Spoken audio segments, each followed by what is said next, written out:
This is Margaret Lee, Special People and Places, and we're at the Bankhead House today looking at one of the displays for George Lindsey.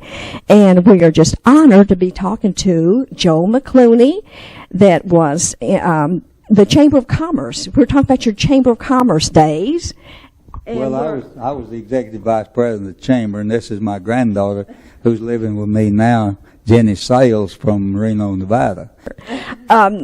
Jenny, I'm glad your grandpa said your name, because you're saying, I still don't have it right, Jenny Sales, and you said it's Reno, Nevada. So I haven't gotten it the way they speak it out there, but anyway. Slowly but surely trying to convert everybody in the South.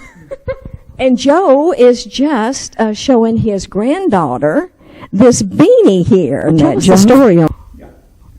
Okay. Well, I don't really know a lot to say. I came here in 1963 as the Executive Vice President, manager of the Chamber of Commerce. They promoted me later on to Executive Vice President. Mm-hmm. And I'm not sure of the year, but in 1972, I think it might have been, in the mid or early 70s, the Chamber invited George Lindsey to come home, because this was his home, and we had a celebration and had it declared George Lindsey Day.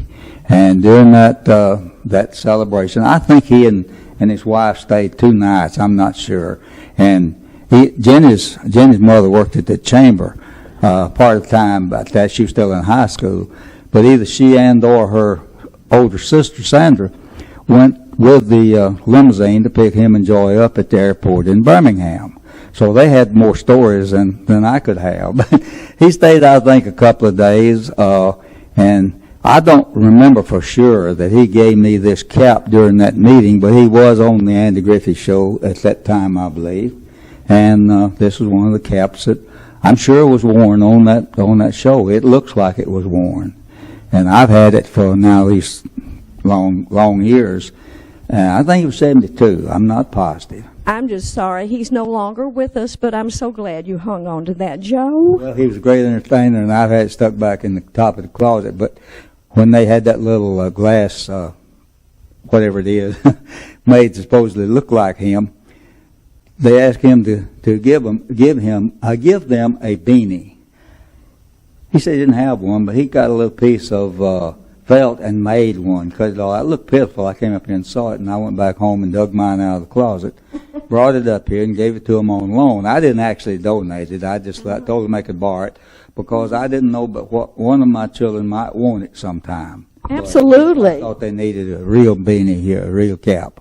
Jenny, did your mother ever mention meeting him? I know my aunt did a few times, and I remember when my mom's heard that my grandfather found the beanie and that he was donating it, maybe keeping it. She's like, well, make sure he doesn't keep it, because I want it one day in the future. So you were right, Joe.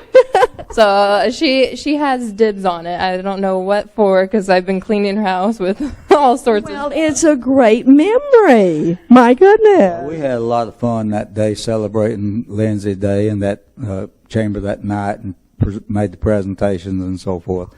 Did you have the street signs out for him, or the highway signs then? I can't tell you. That's a long time ago. But I know you're responsible for getting those. Well, we made contacts, let's say it that way, and we got good cooperation from people. And I think we had the signs up when he was here. But I wouldn't. But I'm not a politician, so I can't tell these lies. I just say I'm not sure.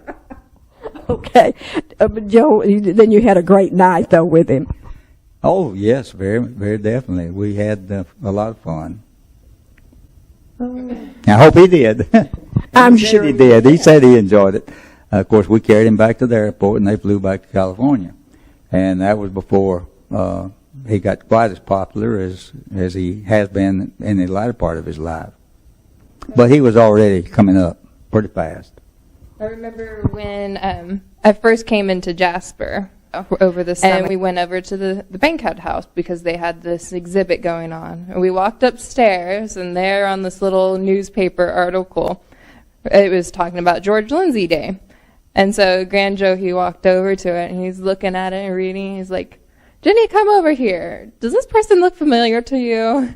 And it ended up being him in the newspaper, and it wrote his name, and he forgot. This is Margaret Lee, Special People in Places. I'm on the campus of the University of North Alabama, and we are here for the 22nd annual George Lindsey Film Festival. And a special guest here, they're involved with a documentary. They came in from Nashville, and give us your name and this documentary that you've worked on. I'm Steve Lackey. I'm the director of Family of Fear. This is Zach Martin. He's our director of photography for Family of Fear. It's a documentary about the Arx Mortis haunted house attraction in Killen, just up the street. Yeah, it's 50,000 square feet of scariness with 200 volunteers. And we found out everybody was a volunteer. We had to come down and find out why they wanted to do what they do. And that's what the film is really about. It's about the people and their love of what they do and the love of each other. Oh, that does sound like a great project. It must have been fun. Did you enjoy doing it? We did enjoy doing it. It was a lot of work because these guys work their tails off. They're there for 14, 16 hours a day getting ready to scare all the patrons during Halloween season. And so we were there 18 hours a day filming and following them through their adventure, whether it's building the sets or recovering from floods or costuming and all the different things that they do. Oh my gosh, they just did it. It was a whole production. It's a huge production, and it starts in the summer. A lot of people think, oh, haunted house must be a great thing to do. You open in October and you make a bunch of money and you close. Well, no, it's a year-round thing. Oh, I see.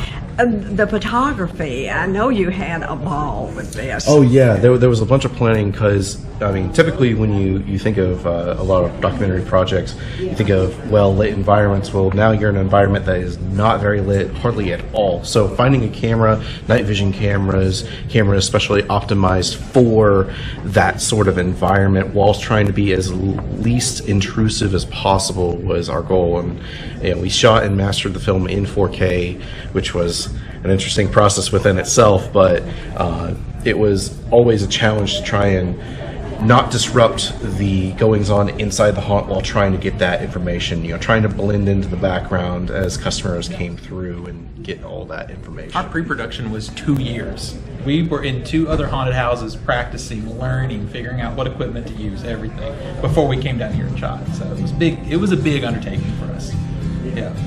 Well, I'm anxious to see it. Within 2 months of us locking the project, I was able to sell it. So it is on iTunes right now. If you just go to iTunes, look up Family of Fear, you'll find the movie. It's right there. Shot right here in Alabama.